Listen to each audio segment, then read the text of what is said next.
gamers. Do I look tired? I am tired. But you know what I'm not tired of?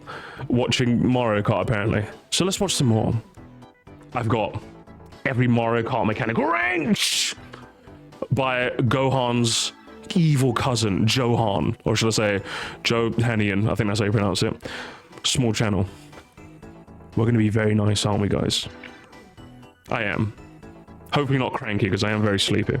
So, without further ado, Mr. Johannian. Johannesburg. Johannalini. Take it away. Fun and unique. From the top, brother, sorry. From the top, from the very top. With the release of every Mario Kart game, a new mechanic or two are added to keep the gameplay fresh, fun, and unique. True. Is the audio good, by the way? True. Some have only been in 1 or 2 games, and others have become serious staples. While I think every mechanic enhances the gameplay one way or another, which one is the best? Hey everybody, it's Johanian here, and today we're going to be ranking each of the major mechanics added to each of the Mario Kart games.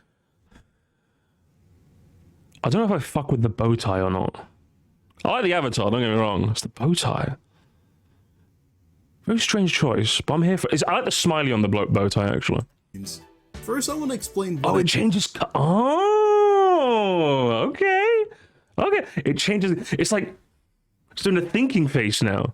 Interesting. I like it. I mean by the major mechanics. Simply put, these are the mechanics added to the game that greatly change the gameplay or the tracks. So some, like slipstreams and the addition of retro cups, don't count, whereas gliders and anti-gravity do count. With that... Sorry, again, I'm not gonna be honest, I was just thinking, how many bow tie emotions are we gonna get for this whole video? That's all I had in my mind, chat, I'm gonna be honest. I spaced out. What are we counting and what are we not counting? So these are the mechanics added to the game that greatly change the gameplay or the tracks. Sure, okay. So some, like slipstreams and the addition of retro cups, don't count, whereas gliders and anti-gravity do count. So we're not counting slipstreams. Surely I'd count slipstreams, right? Bit of an odd omission. Okay, fair. With that out of the way, we have 10 mechanics to count down, so let's get started. 10 of them. Okay. At number 10, we have the coin. Of all the mechanics we'll be covering, I think this is the worst one. In Super Mario Kart and Super Circuit, you start off with the number of coins, and every time you bump... Okay, before you talk, Mr. Johan, I want to say... I want to give this Sir Musty take. I want to take note, because I ain't got a tier list of my own, so... I'll just write down coin. I would say... It's not... I think... I don't know, Johan. Have you? I think you're stuck on level 1. I think that's where you are. All right. Because you need to join the blockchain. Okay. We need to join the blockchain. All right. The brother chain. We got a lot of little money. We got LLMs, brother. We got crypto. All right. You need to join the coin, brother. The Musty coin. But as for the Mario Kart coin, I would say it's not the worst, but it's not. It's like. Say the line with me, chat. You never start off with your best mechanic. It's just fine. Like, I think at first when they brought it back, I think the correct take was, coin sucks, coin L, coin sucks.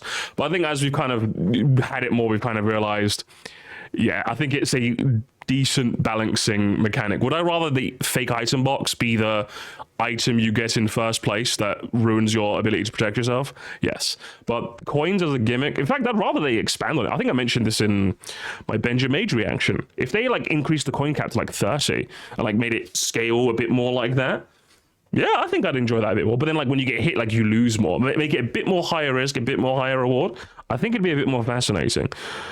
I'd give it like a C. I'd give it a C. Okay, I'm gonna give it a C. I'll rank them in terms of numbers at the end once we go with the 10 numbers, but we'll see. What about you guys? Coins give the GBA extra tracks. I hate the GBA extras. Well, I disagree, so you're wrong. What's it? The thing the coin is a good way to say, hey, you want more speed, keep your... I think it's a fine mechanic. I think the issue is it just doesn't like do as much as I'd like. You know, it doesn't do as much as I'd like. So if they increased this like 30 or 40, it'd be kind of cool, you know? Kind of, whoa. What do you think, Mr. Johanian? You lose some. At 0 coins, you'll spin out every time your phone's alarm went off because this is my work alarm. But of course, there are coins on the road for you to pick up to balance things out. This, however, isn't the issue. The problem actually lies in Mario Kart 7 and 8, where they're reintroduced. Okay. In these games, they boost your speed by a small percentage, maxing out at 10 coins. While I don't necessarily think it's a bad mechanic, it does have some issues, namely in 8 when they introduced the coin item. The coin item isn't that bad, but let's be real, you almost never want a coin. Yeah, but see, I think he's stuck on the level 1 conversation, unfortunately, chat. Like, whereas like we've all had the revelation of it's annoying, but it's a good balancing thing. I think he's still stuck in the level 1 conversation. Very unfortunate, Johan. Coin is mainly given out to first place, and that isn't really a great idea.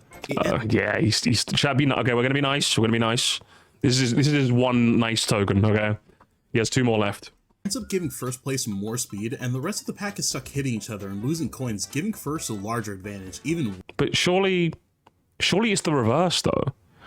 I can think of many an instance where, because I've had the right protection, I'm able to do this.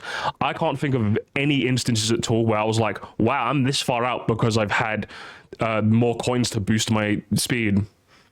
I feel like you've got the working out there mixed up, Johan, if I'm being entirely honest with you. But let's continue.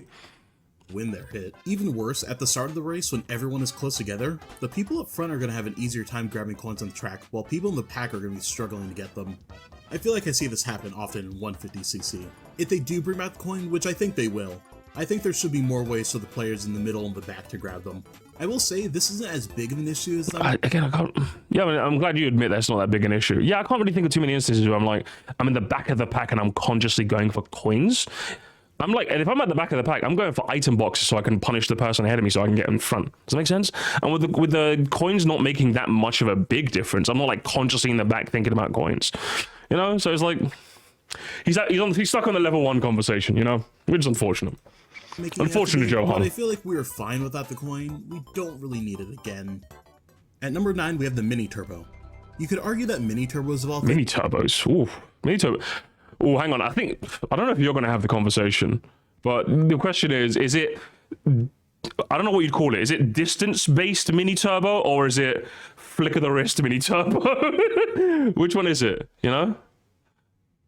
What's her? Oh, are we like angry at his placement? Oh, we're angry at his placement. I thought he said something that cut him off. Yeah, but the mini turbo. I mean, the chat should be angry because, like, yeah, the mini turbo is like probably one of the best additions they've ever made, without a shadow of a doubt. Are we for real? This is an S tier mechanic. Like, I'm putting this in S. I'm putting this in S, brother. I don't know. Like, do I have to say much? Like, if anything, what you could have said is I don't know if the ultra mini turbo, maybe the ultra mini turbo would be a bit low because is it harder to get? Some of the stages don't really feel it's balanced around the ultra, but then the ultra kind of has this, some of the turns aren't necessarily meant for it, but if you can hold it just for a bit longer, I don't know. Even the ultra mini turbo I'd put in S as well, you know?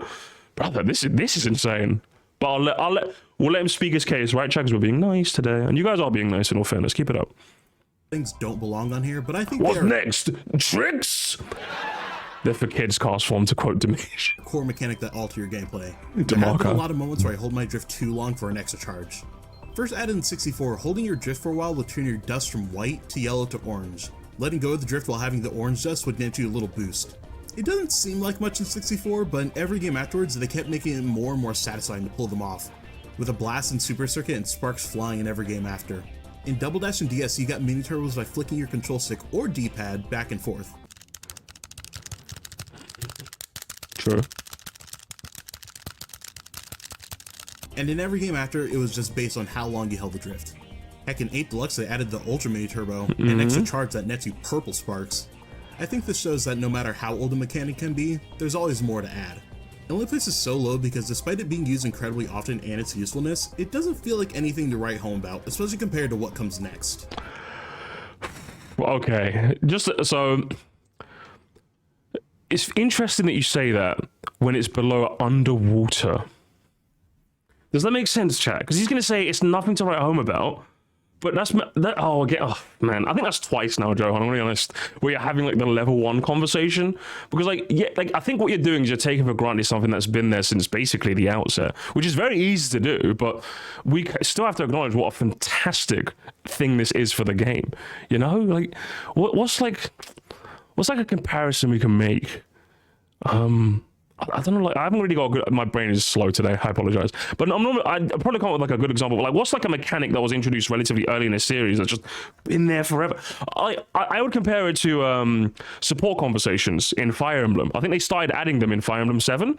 And like, me right now, if I'm playing a Fire Emblem game, I'm playing them, a good chunk of me playing them is for the support conversations. I want to see how the characters interact, how much they like each other, what interesting tidbits of lore we can get from them, you know? Like, I'm never playing a Fire Emblem game now without going for the support conversations. So if someone was like, yeah, the support conversations are nothing to write home about, yeah, but like, have you played the games without them? They're all like kind of boring. I'm gonna be honest. Like being able to know the kinds of like tidbits and like get to know your characters a bit more is a lot of the fun of a Fire Emblem game. The physical special split in Pokemon is another fantastic example.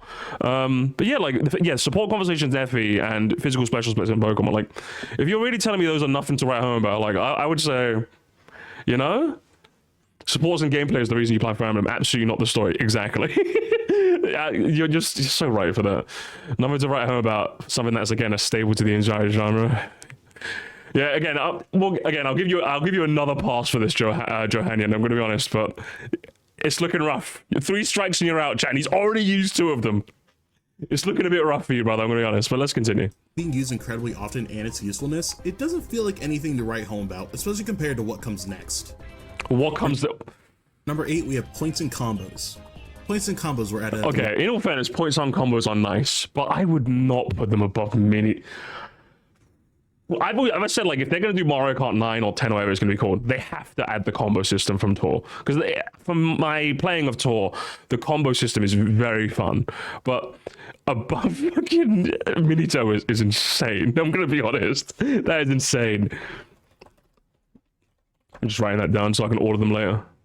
Release a I put this in like what? So I put Mini Turbo in S. I put point combo in like A maybe or A plus, something like that. For now, we'll figure it out later.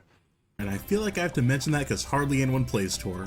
When playing a race, every action you make... The combo system only really fits Tour, to be honest. I feel like they could implement it in a main series game. If it's not like an important mechanic, just like for a bit of fun. Does that make sense? Like as a bit of like fun. I would compare if they could make tricks in like the next Mario Kart game the same way the points kind of worked in Sonic Adventure 2. Like when you kill a bunch of enemies in the row, like the game just gives you like a cool Sonic X buzzword and gives you a points bonus. It's like cool, radical, amazing. Like maybe you can like put some in-game challenges behind like how high your combo may can get. Mission mode, they could do some cool stuff with it. Do you know what I mean? So it's like, I feel like it could work. They could work. Janin was always my favorite one, yeah? Mini Turbos are definitely better than this. Albert, I don't know. Albert, I don't know. I think they're quite underrated. That's a joke. Okay, no one's gonna get that joke. I apologize. But one of the videos I considered watching was the Swift Jar one with the winter tracks, and I'm not gonna lie, chat. I'm gonna be really, really honest with you. The only reason we're not watching that today, we'll watch this some other time. This one here, we'll watch this some other time.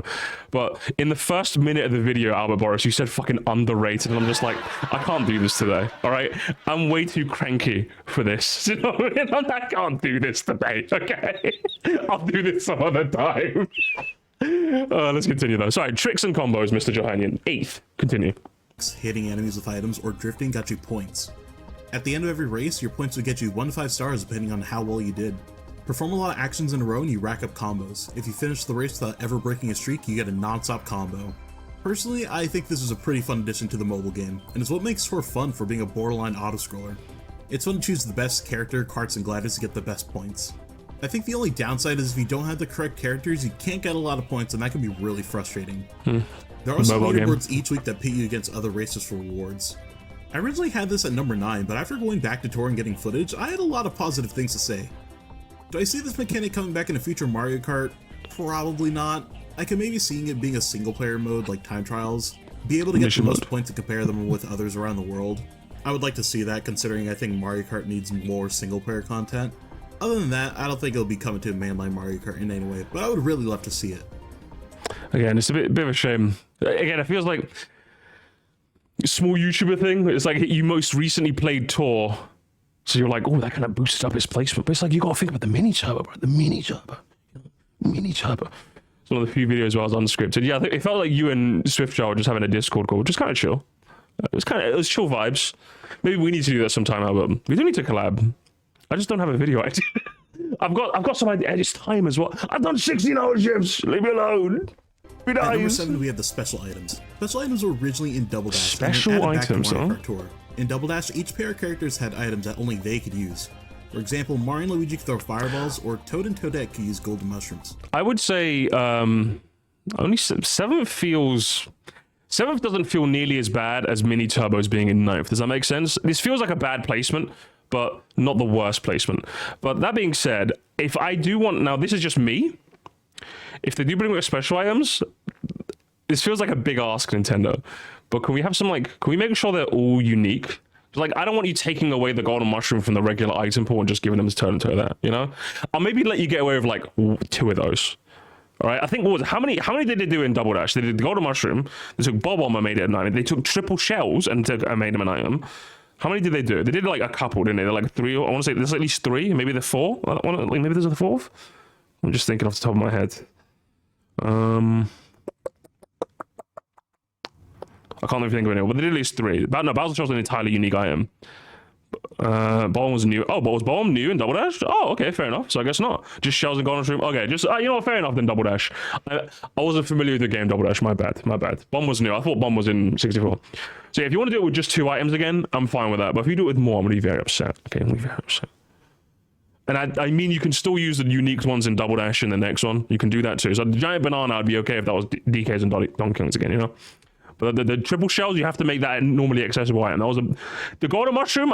If you were to take the golden mushroom and keep it to toe there, I'd be less annoyed than if you took the triple shells and made that unique. Triple shells are good. That's a normal item, but you know. But either way, what was I going to say? I think it was an awesome concept that was just impossible to execute without being widely unbalanced. That is true. Maybe a special items mode would be kind of cool. Was that about your childhood? I'm fucking half asleep, Castform. Shut up, nerd.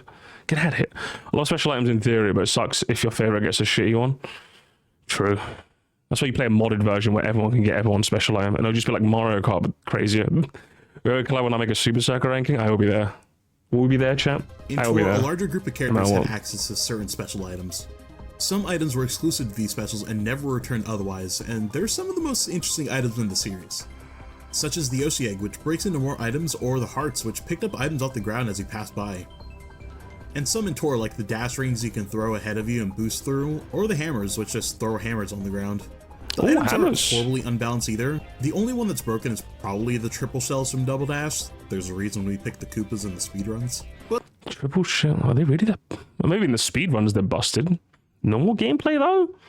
I don't know. They seemed okay. It was just kind of lame that they were locked to a character instead of just being a general item. But the rest are pretty okay otherwise. They're an added incentive to use characters you probably wouldn't have any interest in otherwise, and maybe main character you wouldn't have liked otherwise. The special items also go pretty hand in hand with the next mechanic we'll be talking about, which brings us to number 6, 2 players in 1 cart. 2 players being able to ride in 1 cart is the thing about Mario Kart Double Dash. 2 players, 1 cart. I would say, ironically enough, I would say too high. I like 2 players, 1 cart, but like if we're doing a top 10, it's probably like 8th or 9th. Does that make sense? I wouldn't put it like, well, where do you guys got? 6th? Is this 6th, right? Well, number 6. Yeah, we're at 6th. I don't think I'd put it 6th. I'd put it like 8th, 9th. It's a cool thing, and you know, like it makes for cool cart designs. But I'm not like married to this concept. Like if it was, hey, would you like rather have two carts per character, or like one person but like 2 items? But I'd rather go with this. But like if you told me you had to go with the other one, I'm like, okay, you know, okay. I'm alright. The whole game revolves around this gimmick, and it's okay. Yeah, but where'd you include this with not slipstreams, though? You know? I'm still upset with that, Mr. Johannian. I'm gonna be honest, I'm very upset. As I said before, this mechanic goes hand in hand with the special items. Being able to choose 2 different characters to play as lets you use a combination of different specials. As a kid, I loved being able to choose between 2 different characters and playing with the super unique carts this game has to offer. But if I'm gonna be honest, if you're playing by yourself, not much changes with this mechanic. In previous Mario Karts and the games after, you can already hold 2 items at once. Not all items, but you can hold like a banana behind you and get another item. The best part of this mechanic is co-op play. Having 2 players coordinate on 1 cart is super fun. That is fun. Even more, this game has a land. If you've never tried that, you have to try that at some point in your lifetime, chat. Me and my fiance playing. God, the most fun, I think the most fun I've genuinely had playing Mario Kart was me and my fiance just playing 2 items, 2 players, 1 cart.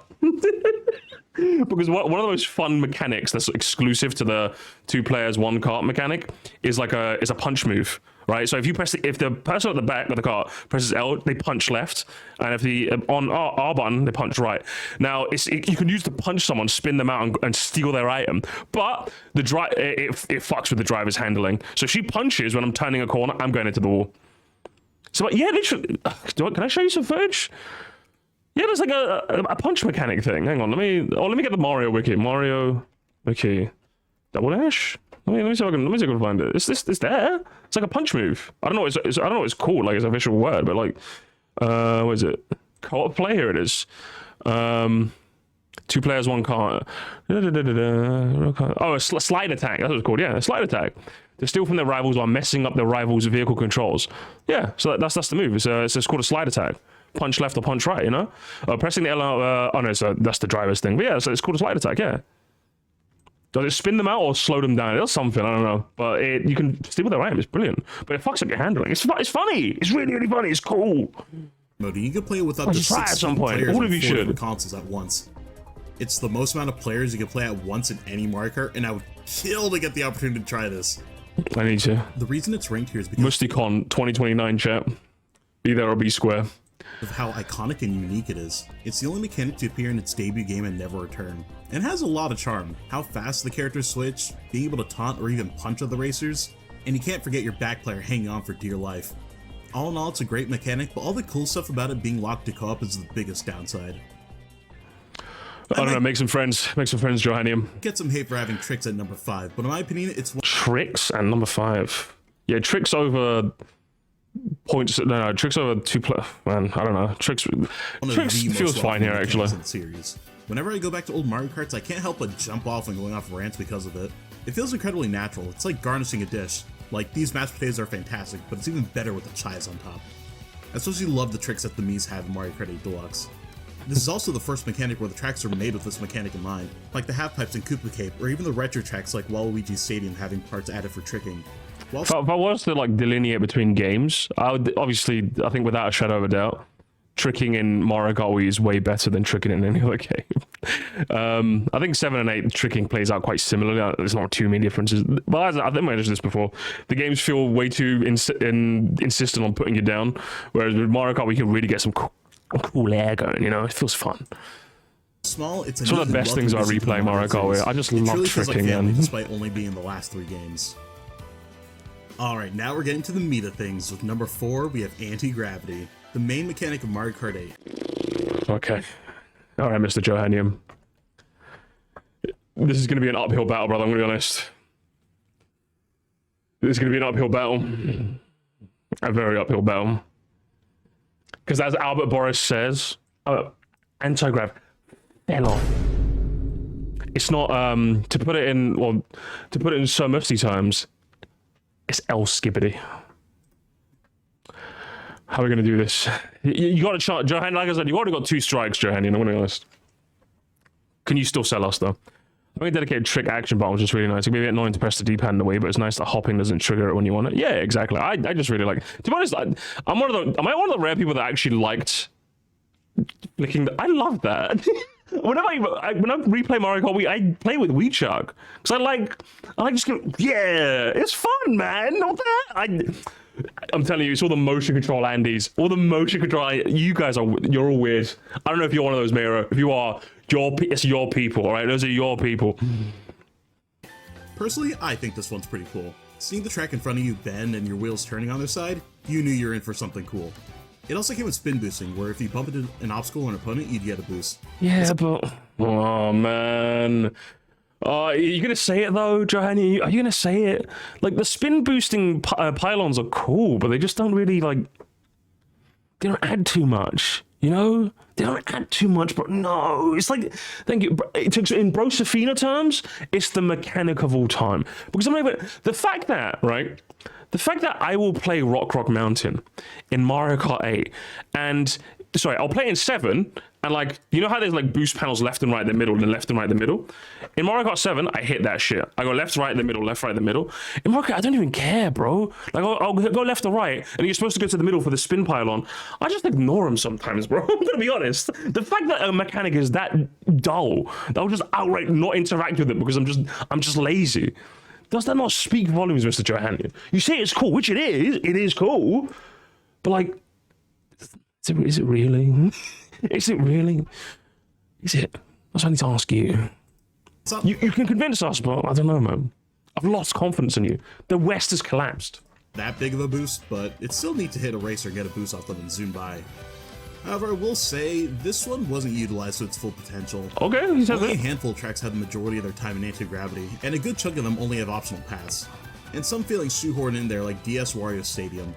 That's about the only complaint I have with it though. Anti-gravity has a lot for some of the most bizarre track designs, from driving up a waterfall or the branches of a tree to driving on the walls of a haunted house. This is bound to come back in future Mario Kart games, and I hope that they add more track ideas with this mechanic included. It's a great idea and I want more of it. That's just kind of boring though, isn't it? It's kind of boring.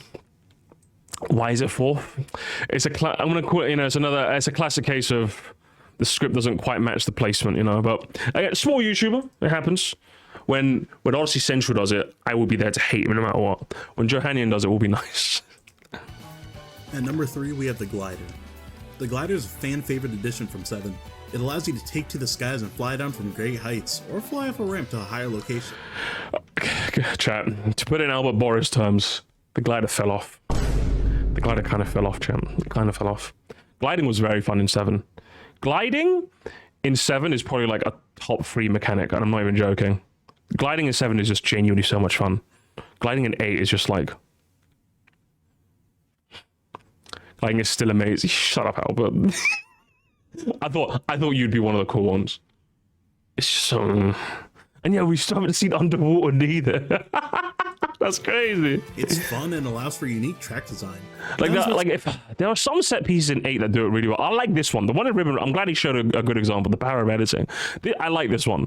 But I feel like in 8, it's not used to its best ability. Like in 7, the fun of using the glider was just like the aerial control you get. It's just great. So even if the glider section itself wasn't that fun, the fun came from gliding in and of itself. Whereas in 8, it's like gliding is more reliant on the set piece at hand. So when the set piece at hand isn't good, I just want to go on the floor and drive normally, please. Thank you. In Ribbon Road, I do quite like this because he's like spinning, clown in the boxes, like kind of move a bit slowly, a bit unpredictably. Sometimes they can be in a pattern that can kind of cause you to slalom. Sometimes, not all the time, but sometimes. But a lot of them don't really use it too well, Best part in the gliding in 8 is the essential parts. Oh yeah, I've seen some of the fucking craziness that can happen with the gliding. After playing Sonic and Sega All-Stars Transform, it's hard to be hyped about the glider compared to the Transforms full flight sections.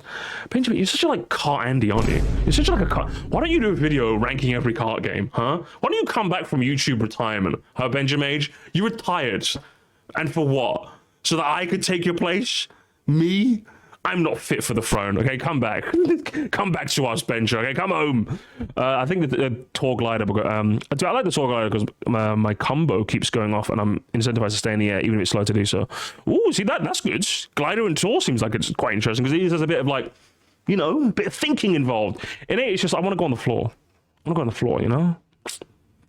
It is a lot of hours, Alia. I'm very depressed. It's anti-gravity, but I think it makes up for it, first by having multiple cool glider designs to choose from, and second, just being that good of an addition. Seriously, there's... Okay, this could be me. This could be me, chat. I don't give a shit about what glider I use. I'm either using the gold one because I spent time to unlock it, or I'm using the Peach's Parasol because it's pink and frilly and I feel pretty when I use it. That's it. I don't care. Are you consciously going, ooh, which glider? Are you boutique theme from X and Y starts playing, ooh, which glider? We're going to match our wheels, darling. Which one of you, are you guys doing that? Are we doing that? It's so fair, but I can't say I do, okay? I just want to use the Parasol because I feel pretty. I feel very pretty. The cloud ones are go because they just feel cloud. So yeah, you mostly just use the same one, I may be guilty of that. Ooh. Oh, darling, that glider doesn't fit with your card. Oh, no. Oh, it's very unfortunate. I always switch to a glider every play for a varied footage. Yeah, but that doesn't count, Bow. You're being YouTuber brained, okay? I'm asking I'm asking Albert, okay? Not Albert Boris. I'm asking, hey everyone, not hey everyone. What do you do when you play Mario Kart? Okay, that's what I'm asking you. God damn it! I just wish the moustache gliders from Tor came in the next game. The moustache gliders? All right, if I look these up and they're not that good, and Mario Kart Tour.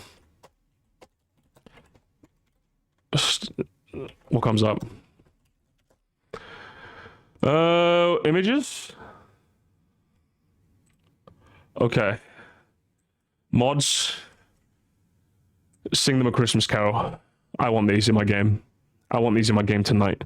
Okay? I want these in my game tonight. Thank you. Thank you so much. But sorry, Johanian. Continue. Where are we at? I completely lost. Glider. Please convince us. So many old tracks where you know glider sections would be cool to have, like the big jump in Royal Raceway. The glider adds a scenic view to the environments of the track. I prefer the big jump. One major downside that people complain about, especially during the tour era, are how glider sections are sort of shoehorned in, and I can kind of see where they're coming from. There are definitely times where I think, did we really need that, like in Cheeseland and Dino Dino Jungle? Or I think that's weird that some parts don't have glider sections. Like you're telling me I can't fly over the lame pinball table in Waluigi Pinball?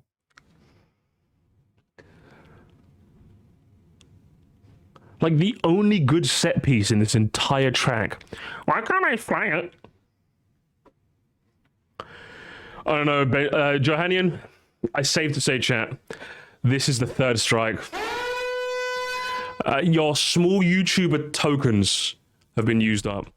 Meanness is now open for business.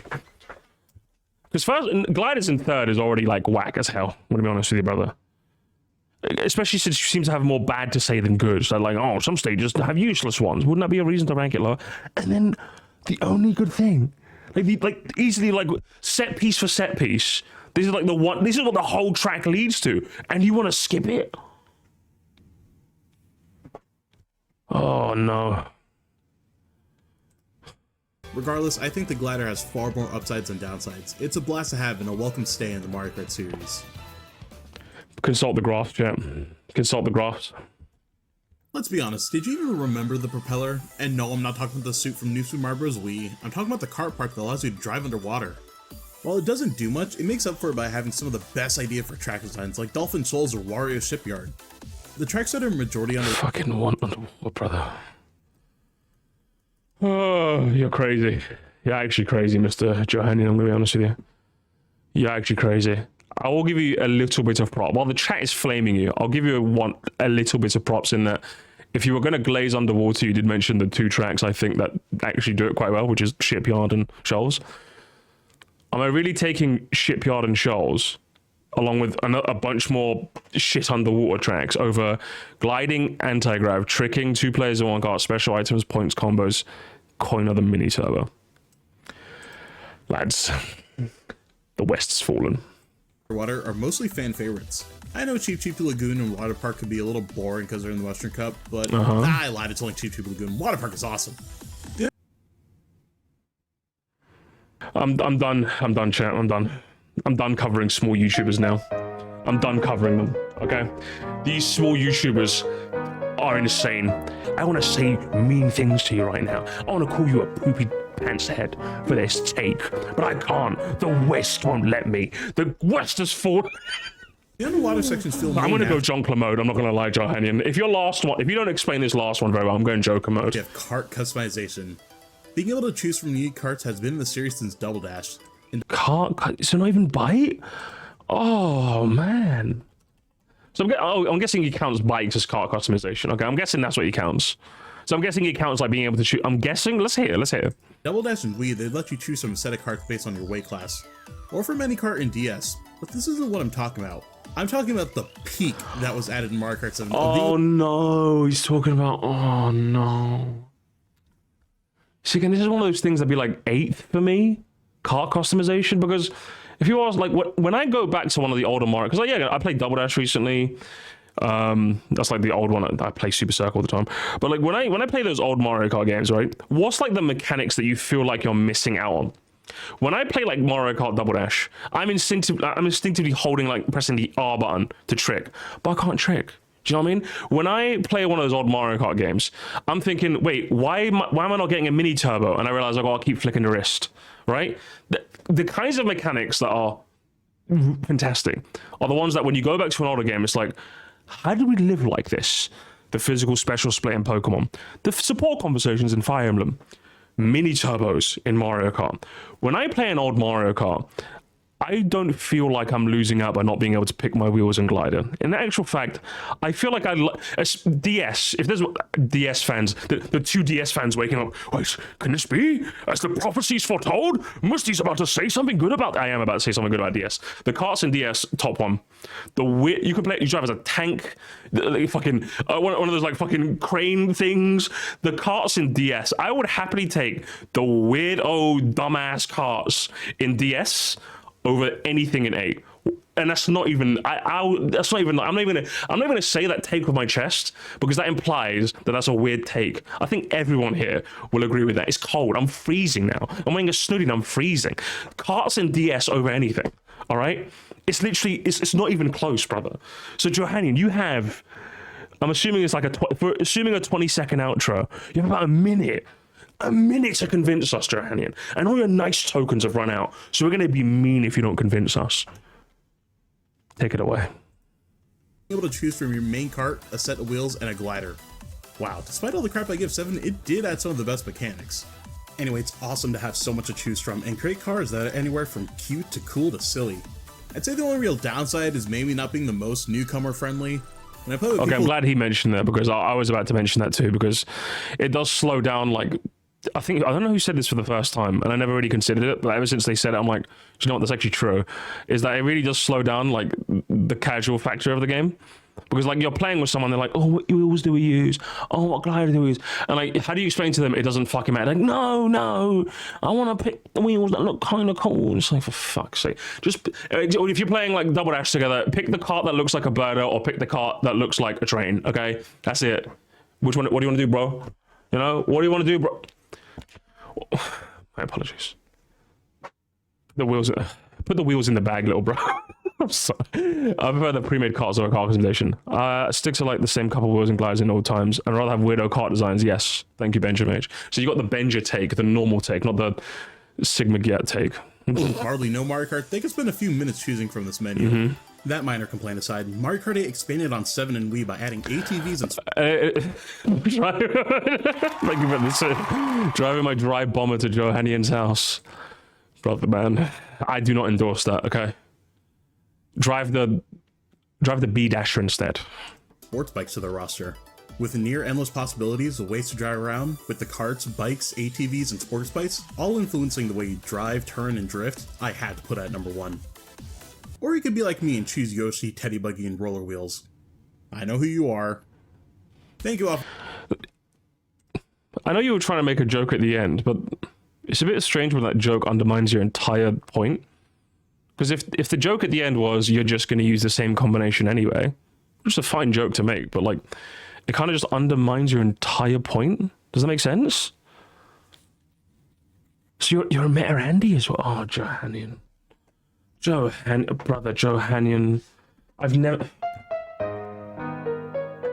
Chad, the West really has fallen, hasn't it?